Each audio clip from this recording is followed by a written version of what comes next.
一位刚刚退休不久的国务院总理，竟在退休仅半年后猝然离世。2023年10月下旬，一则突如其来的官方消息让无数中国人瞠目结舌。前任总理李克强在上海休息时突发心脏病，经全力抢救无效于凌晨0点10分去世。消息一出，全国上下震惊惋惜。然而震惊之余，人们随即产生了无数疑问：李克强的死因真的是偶然的心脏病发作吗？这背后是否隐藏着不为人知的内幕？他的猝死难道会如美国前总统肯尼迪遇刺一样，成为21世纪中国最大的悬案？在官方匆匆定调病逝之后，民间舆论并未平息，反而冒出了各种离奇的推测和阴谋论。今天我们就深入综合地探讨这位总理之死背后的前因后果，以及围绕他出现的诸多传闻与真相。首先，我们从事件的经过说起，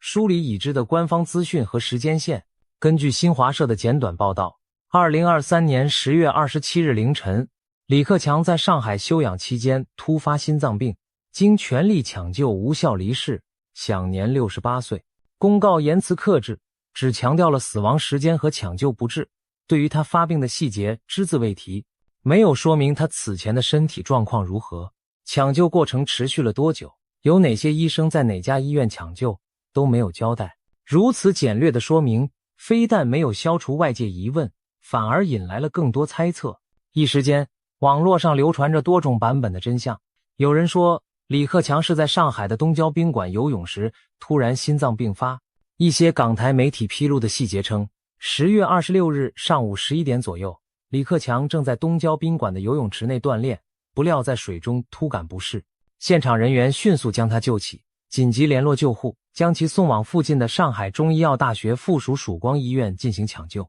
据称抢救持续了数小时，但最终在次日凌晨0点10分宣告无效。这与官方公告提到的凌晨0点10分去世时间相吻合，只是官方刻意隐去了发病时的活动游泳。奇怪的是，另一份消息来源又称李克强是游完泳，在休息时心脏病发作。究竟是游泳时发病，还是游完泳静止状态下发病？不同说法时间上相差了半天，这让人困惑不已。如果是在上午突发重症昏迷，为何挺到午夜才离世？这中间经历了什么？官方既然承认全力抢救，是否意味着他的病情曾一度稳定甚至好转？种种细节至今不明，时间线的模糊给此案平添了神秘色彩。李克强之死之所以引发轩然大波，与他的身份和人生经历密不可分。李克强何许人也？我们不妨简单回顾他的背景。李克强出生于安徽一个农村家庭，年轻时代品学兼优，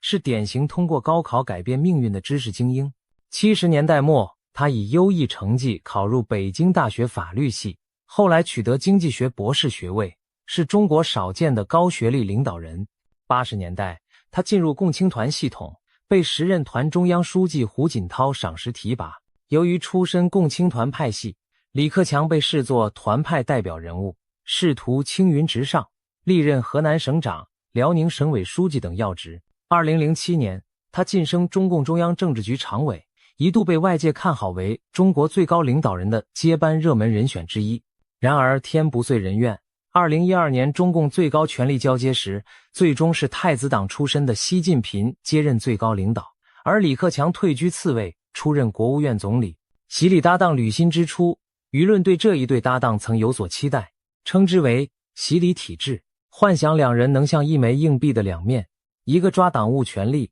一个管经济民生，形成某种平衡。甚至有传言说，由于中南海有南北两个院子，党中央在中南海的南院，国务院在北院，习近平和李克强共治一段时间内，出现过所谓南院北院之争的微妙传闻。然而这种制衡很快便消失无踪。随着习近平迅速集权，强化对经济、军队和政府方方面面的直接控制，李克强领导的国务院地位渐趋边缘化，虽名为总理，实权却大不如前任温家宝、朱镕基时代同样是总理。李克强被戏称为史上最没有存在感的总理之一，他的政策主张经常被习近平的旨意所压过，他本人在媒体上的曝光和话语权也受到极大限制。尽管如此，李克强作为政府首脑，仍不时流露出与习近平不同的施政风格。他性格直率务实，崇尚市场和改革，倾向于延续邓小平以来的改革开放路线，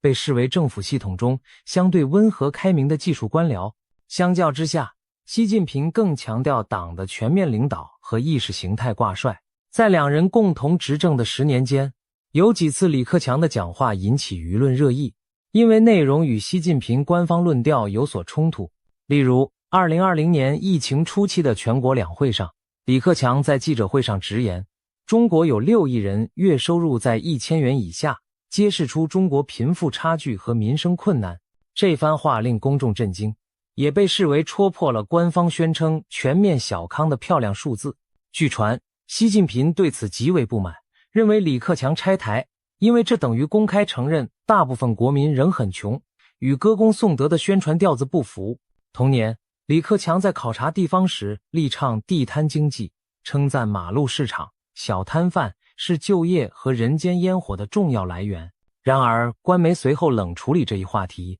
有关地摊经济3个字瞬间从宣传口径中消失。据信也是高层有人不赞同李克强的观点。这些事件显示，李克强虽身居高位，但他的政策意向并不总能左右局面，反而时常与最高领导人的施政思路形成对照。也因此，在百姓眼中，李克强逐渐被塑造成一个敢讲真话、体恤民情的清官形象。他在位末期的一些话语，比如政府过紧日子，老百姓才能过好日子，黄河长江的水不会倒流，暗喻历史潮流不可逆转，都被民间广泛传颂，甚至被解读出对当下时局的不满和劝谏之意。然而，政治风向的变化终于在2022年达到了关键点。这一年秋天，中共20大召开，习近平打破惯例，获得第3任期，权力更上层楼。而67岁的李克强未满7上8下，70岁退休的非正式年龄线，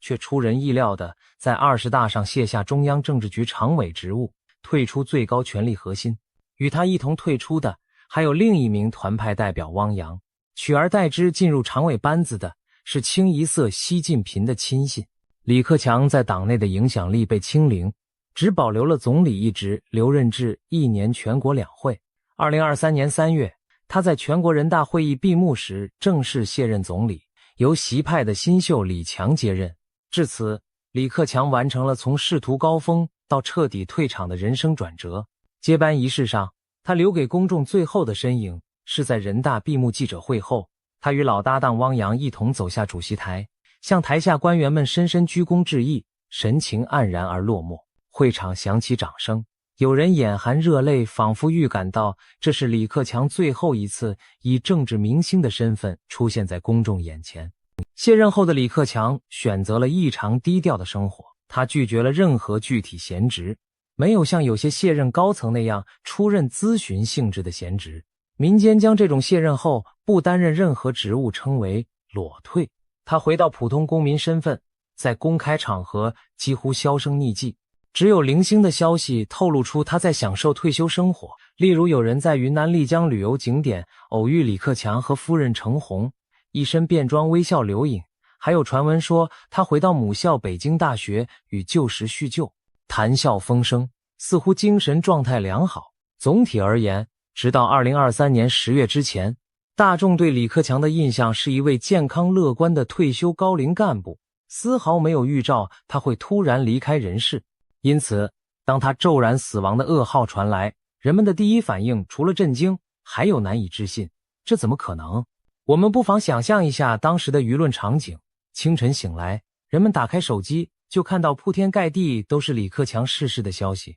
许多人以为是谣言，反复确认官方渠道后，才不得不接受这个事实。一时间，微信朋友圈、微博上悼念的文字此起彼伏。有网民难过地说，前总理那么健康，平时也没有听说有心脏病，怎么说走就走？更有不少人直截了当提出质疑，李克强到底是怎么死的？为什么偏偏在这个时候，在这个地方离奇猝死？这些质疑在中国网络上旋即遭到了严厉的审查，许多提到死因的帖文被秒删，李克强名字一度成为敏感词，有人用英文缩写 LKQ 或谐音字眼讨论，也很快被屏蔽。尽管如此，民间的怀疑之火并未被浇熄，反而在私下蔓延。越是禁止讨论，越证明此地无银300两。老百姓心想，如果真是正常病逝，有什么不能公开说明的？越是遮遮掩掩，越显得其中有鬼。随着官方缄默，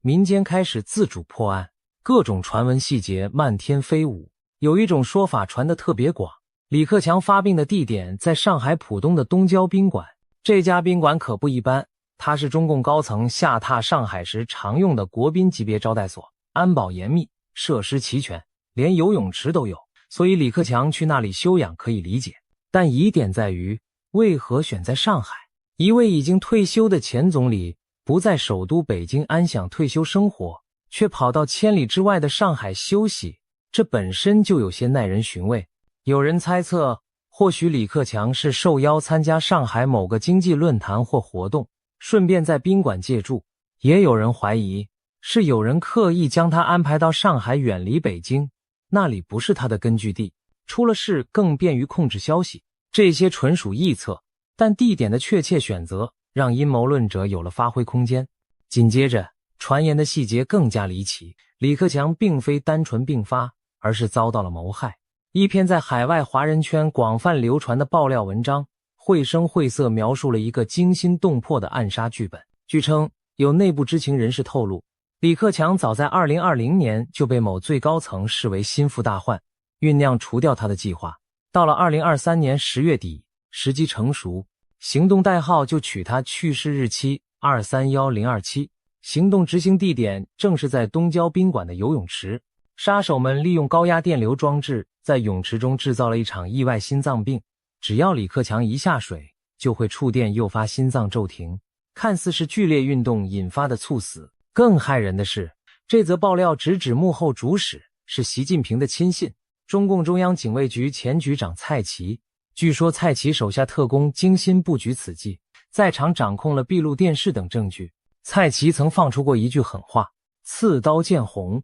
一指对敌人要下死手。这似乎被一些人用来暗指他对李克强的态度。当然，这类传闻听起来充满阴谋小说的戏剧性，电击、暗杀、密谋多年，代号行动一应俱全，很难不让人半信半疑。还有版本声称使用了特殊药物，例如李克强在某次晚宴中被人偷偷下了能扰乱心跳的药剂，服下后约30分钟便会引发致命心脏骤停。行动小组6人分工明确，确保他在医院也救不回来。这种情节仿佛谍战电影，传播者言之凿凿，但真实性无从考证。至于更离谱的，比如什么养小鬼害人之类的迷信阴招，则纯属网络恶搞的附会，我们在此不多谈。那么，为什么如此多人愿意相信这些惊悚的阴谋论，而不相信他只是正常病逝呢？原因就在于整个事件透露出许多不同寻常的疑点，而官方又缺乏透明的说明，导致阴谋论有滋生的土壤。让我们逐一盘点这些疑点。第一，年龄和健康状况的疑点。李克强去世时只有68岁，在历任中国总理中算是极年轻的离世者。对比一下，周恩来总理任上逝世时78岁，当时已罹患癌症多年；华国锋活到87岁，李鹏91岁高龄寿终，赵紫阳被软禁中去世也有86岁。就连仍然在世的朱镕基、温家宝2位前总理，如今也分别90多岁和80多岁。可见，中共高层领导因为享有极佳的医疗保健条件，往往长寿。李克强才刚退休不久，过去没有公开透露的重大疾病，他怎会骤然撒手人寰？有没有可能是过去隐瞒了病情？比如有人揣测李克强可能有家族心血管病史，或者本人体质有隐疾。然而据悉他父母都长寿，他本人虽工作劳累，但平日也注重锻炼，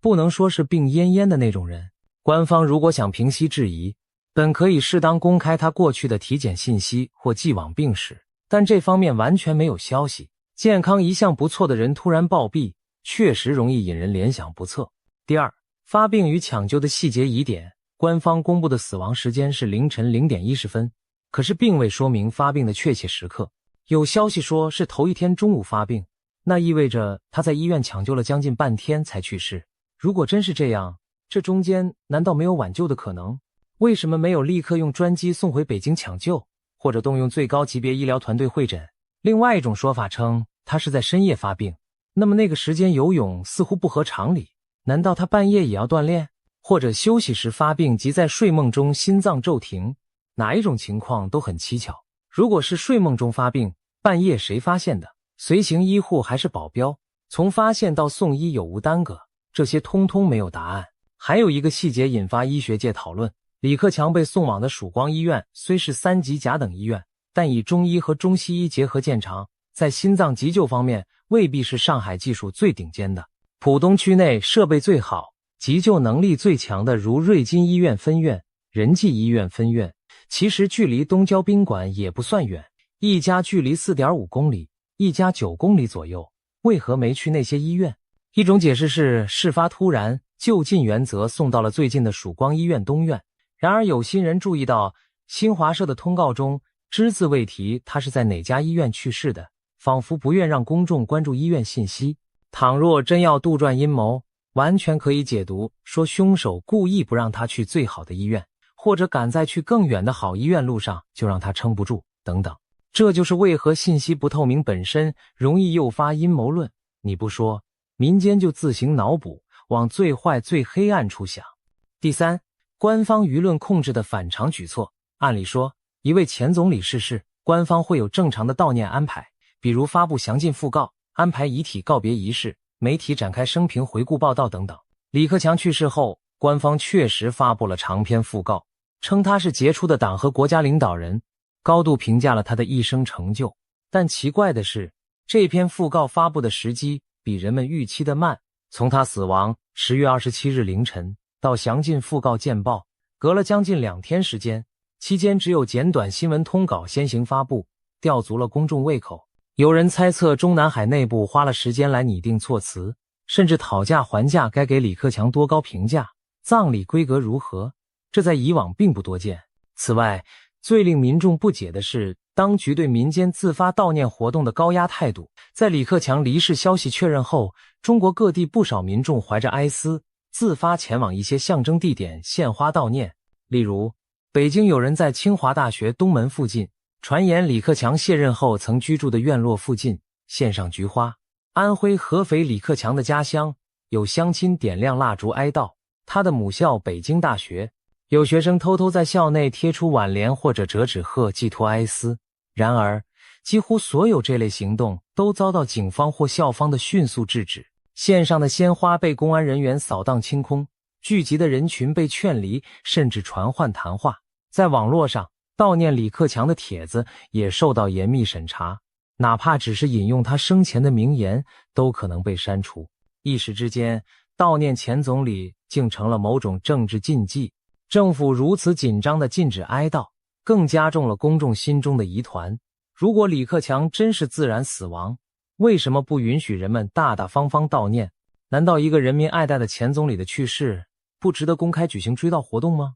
对比一下2019年前总理李鹏去世，官方还在天安门广场下半旗致哀，中央电视台直播追悼大会，全国鸣笛默哀。李克强作为前总理，按理至少也该有类似待遇吧。但是这次官方的悼念规格明显低调许多，只在北京八宝山革命公墓举行了遗体告别式，习近平等现任常委出席致意，但并未组织全国范围的公开悼念，也没有电视直播，更不允许群众自发参加。这反常的低调令许多人不满，有北京的市民私下议论，李克强虽退下来了，好歹也是曾经的国家领导人，怎么走得如此悄无声息，让人连哭都不敢。这种氛围反而让人怀疑，当局是在害怕什么？害怕悼念李克强的人太多，场面失控吗？或者害怕有人借悼念之名举行抗议集会？越是担心，越说明李克强生前身后的影响力可能触及了某种敏感神经。第四，也是最耐人寻味的一点，李克强的死亡对谁最有利？常言道，谋杀案要看谁是最大受益者 cui bono。 如果这真是一桩阴谋杀人，那幕后黑手的动机何在？许多分析将矛头直接指向了当今中国的1号人物习近平。因为李克强的离世，最大的政治影响莫过于从此再无可能出现李克强东山再起的场景。要知道，在李克强去世前几个月，中国曾爆发席卷全国的白纸运动，年轻学生和市民走上街头，抗议过度严苛的疫情封控。期间一度出现激进口号，有人喊出了习近平下台的惊人之语，虽然只是少数声音，但足见民间的不满情绪。当时一些知识圈就有一种假设，如果习近平的威信持续受挫，甚至引发高层内斗，不排除党内会寻找一个替代者来收拾乱局，而李克强作为稳健且有经验的前总理，是潜在人选之一。这种假设不仅来自坊间，更有外国媒体透露，据熟悉中国政治的人士分析，习近平一直对李克强不放心，担心他成为备胎。日本日经新闻前中国分社长中泽克二就放话称，有消息说，如果习近平因意外下台，李克强将接替他的位置。习对李始终没有放松警惕。在这种背景下，李克强倘若健在，哪怕退居二线，也难免成为一些人心目中的影子领袖，至少是一种念想，一个潜在旗帜。而李克强一旦不在世，习近平就少了一个可能的威胁。民间有人直言不讳，李克强是最好的替补，所以习要断绝人们的念想，把可能替代他的人都搞掉。这话虽犀利，但代表了一部分老百姓的猜测。说到这里，也许有人会问，习近平真的有必要冒这么大风险去对付一个退休的老同事吗？李克强都退了，又没有掌握实权，犯得着吗？这个问题见仁见智，我们可以从两方面看。一方面，李克强确实从未公然挑战习近平的权威，也没有组建什么反对派系，他表面上始终奉行维护习核心的立场。因此，一些观察家，包括西方学者，认为习没必要对他下手，因为他已经无害。哥伦比亚大学政治学教授黎安友 Andrew Nathan 就表示，他猜测习近平不至于给李克强下毒，因为李对习的权力基础并不构成威胁。尽管李克强有自由主义者的名声，但从未提出过明确对立的施政纲领。但另一方面，我们不能忽视集权政治中的偏执与残酷。历史上不少独裁者往往对潜在对手赶尽杀绝，哪怕对方暂时退让。习近平在20大前后对团派人马的大清洗历历在目，胡春华年仅59岁却被踢出局，胡锦涛更是在20大闭幕式上被人当众请离会场，种种举动被视为对前朝势力的最后清算。因此，有人把胡锦涛的离场和李克强的骤逝联系起来，认为这都是习为巩固地位而不择手段排除异己的环节。李克强作为团派旗帜，一直是习的眼中钉，只是碍于国内国际影响不方便明着动他。一旦他退休，失去权势保护，也许就成为了可收拾的目标。这种推测很阴暗，但在一部分中国人心中并非没有市场。用中国网民的话说，一人之下万人之上的二把手说没就没，那么14亿人里谁想让谁死都不奇怪了。这种对现实的悲凉评语，正是极度不安全感的流露。除了总体动机，许多具体细节的谜团更让阴谋论显得有理有据。此前我们提到一些疑点，接下来揭示更多传出来的内幕。有一封在网上疯传的公开信，自称是李克强遗孀程红在中共北戴河会议期间对党内元老的喊话，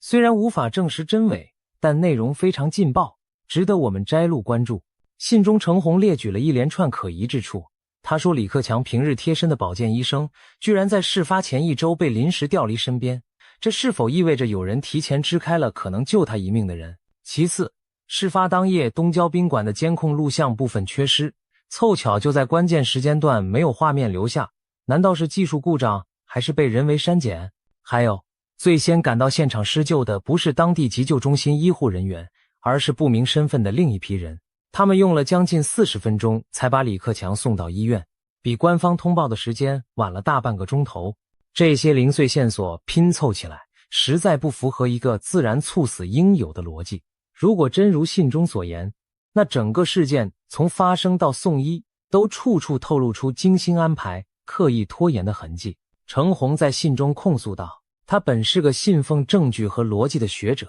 但丈夫之死却让她看到证据被掩埋，逻辑被扭曲，而官方只给出一个空洞结论，因病去世，硬生生塞给她了事。她恳求党内德高望重的老同志们出面，推动独立调查，查明那一夜到底发生了什么，不要让此事淹没成历史档案上一句冰冷的注脚。如果今天大家可以容忍一位前总理死因不明，那明天谁还是安全的？信末，程红悲愤地写道，即便他说出这些话可能付出代价，他也不愿沉默苟活。他以北戴河拍案的浪潮为喻，说真相就像浪花，一次次被推上岸，又拖回深海。但只要还有人记得，有人愿伸手去捞，真相就不会永远沉底。最后一句，我要真相，不要敷衍，掷地有声，表达了一个遗孀追求真相的决绝。这封所谓程红的北戴河喊话，无疑将阴谋论推向高潮，连总理夫人都站出来怀疑丈夫是被害的。不过，我们必须强调，目前尚无可信证据证明这封信真是程红所写。多数分析认为，这极可能是海外异议人士杜撰的代言之词，但即便如此，其中罗列的种种可疑细节仍令人生疑。如果连李克强的亲人都无法相信官方说辞，那普罗大众更是难以释怀了。何况这封信激起的反应佐证了一点，对于李克强的死，大多数普通中国人真的不相信只是心脏病这么简单。网络上许多留言彻底撕破了怀疑的面纱，直指幕后黑手。有网友冷嘲热讽地回答了那个问题，李克强是怎么死的？对喽，就是被自己信任的组织和信任的人害死的。所谓组织和人，不言而喻是谁？还有网友感叹，有冤无处诉，一人之下，万人之上的2号人物，说没就没。14亿人里头想要谁死还不简单。更激烈的说法称，共产党本就是个黑帮，李克强就是被黑帮手法给做掉了。这些言论在墙内当然活不久，很快就被和谐掉，但在墙外和民间私下却流传甚广。看到这里，我们可以感受到李克强之死已远远超出一场单纯的自然灾祸，它几乎演变成一场全民解谜和对现实政治的不信任投射。诚然，阴谋论盛行未必等同于真相如此，但它真切反映了当今中国社会的一种氛围，普罗大众对执政当局极度缺乏信任。正如一位政治学者指出的，人们纷纷猜测李克强可能是被害死的，实际上说明了中国人对当前政权不满的程度。大家仿佛已经厌倦了习氏统治，隶属他的政策错误，从清零防疫的一意孤行，到突然放开带来的混乱，从经济下滑到对外不必要的冲突，种种积怨之下，李克强的死被赋予了更大的意义。换言之，在很多中国百姓心中，李克强并不仅仅是一个人，而成了一种象征，一种对习近平体制不满的寄托和对另一条路线的想象。这也可以解释为何他离世后短短几天内，大众对他的评价和怀念突然高涨，甚至远超他在位时的声誉。过去有人嫌他软弱无为，称他是最没有权力的总理，可到了此时，人们反而感怀他任内那些务实温和的举措，将其与现状做对比，生出无限唏嘘。这种王者归来式的民意反扑，恐怕是当局始料未及的。那么退一步说，假如李克强真的是自然猝死，阴谋论完全属于过度联想，那官方是否真的无计可施来澄清呢？其实方式不是没有，例如完全可以公开医院当晚的抢救记录、心电图资料，甚至请权威医生出面解释死因，同时允许媒体适度采访李克强的主治医生、身边工作人员，还原一些当时情况。如果有必要，甚至可以进行尸检，以排除外部因素。尽管对于心脏骤停这类内因死亡，尸检也未必找得出更多证据，但是这一系列措施在中国政治体制下几乎是不可能的。在高度集权和封闭的决策文化中，领导人的死因往往被视作高度敏感信息，事关国家机密。公开透明意味着政府可能失去对舆论的绝对控制，特别是一旦让第三方介入调查，万一真发现了什么，这是决策者绝对无法接受的风险。因此，我们看到的结局是，官方对一切质疑充耳不闻，保持死一般的沉默，同时以强硬手段封锁不同声音。公开信的作者，前新华社记者顾万明，要求彻查真相，结果被以寻衅滋事罪判刑1年，连退休金都被剥夺。更多普通网友哪怕只是在微信群里议论一句会不会有内情，轻则被禁言，重则约谈警告，在如此高压下，墙内讨论一度归于平静，但这种平静只是不敢声张的表象，真正的质疑和不满早已潜伏进人们心中，成为一颗颗怀疑的种子。时间悄然过去，如今距离李克强逝世已1年有余，但围绕他的死因，坊间仍不时冒出新的说法。今年夏天又传出程红在北戴河发声讨真相的消息，可见此案的阴影仍未散去，甚至有人把它称作中国21世纪第一大案，认为其震撼性足以比肩当年美国总统肯尼迪遇刺案。肯尼迪遇刺至今60年，仍有无数阴谋论版本，凶手背后到底有没有更大黑手依然众说纷纭。同样，李克强之死未来极可能成为长久的谜团，在没有新的可信证据出现前，恐怕很难改变公众目前的看法。而在中国的政治环境下，要出现爆料，往往只能依赖权斗输家或逃亡者的一面之词，更何况如果真有黑幕，参与者怎敢轻易说出？或许多年以后，等待历史解密档案的那一天，我们才能接近真相的一角，但也可能这个秘密将与当事人一起长埋地底。回顾李克强的一生，其实颇具悲剧色彩。少年奋发，官至一人之下的总理高位，却在政治夹缝中抱负难展。晚年寄望退隐后安享天伦，却突然命丧他乡。更具讽刺意味的是，他生前并未被视作强势人物，死后反倒被塑造成了伟人，成为百姓对比当今政治的一面镜子。人们从他的人生经历中读出了中国政治的一些残酷逻辑：功高震主者不得善终，稍有意见者只能服从或消失。当然，我们不能断言李克强就是被害的，毕竟目前仍缺乏铁证一锤定音。但重要的是，无论他究竟怎样离去，他的死都不是一件单纯的自然事件，而是折射出当代中国权力斗争和社会心态的多重现实。在结尾，我想抛出几个发人深省的问题留给大家。如果连一位前国家总理的死因都可以充满谜团，甚至无人敢深入追问，那普普通通的我们，在这种体制下又怎能期待安全和真相？当一个社会对权力完全失去制约，秘密遍布高层，你今天看到的任何意外和巧合，背后会否隐藏精心布局？李克强之死是不是给所有中国人都敲响了一记警钟？一个集权体制中，没有谁是真正安全的，即便你曾位极人臣。在这起21世纪第一大案中，也许真相永远不会大白，但它已经在人民心中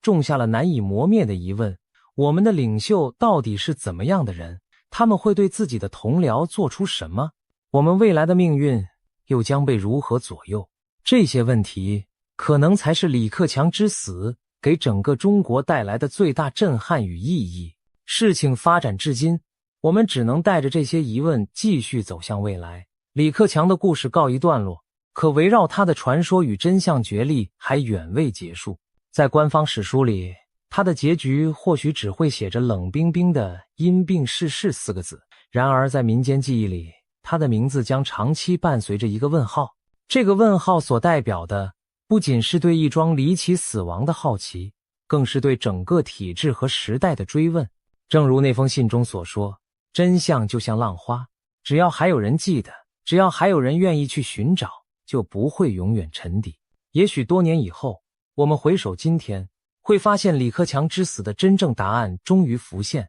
但在那天到来之前，我们能做的只有铭记和追问，不让疑问随时间被冲刷殆尽。正所谓人在做，天在看，历史自有公论。总理之死这桩悬案，终将在历史长河中留下它不可磨灭的印记，警示后人。让我们拭目以待，时间能否还天下一个真相？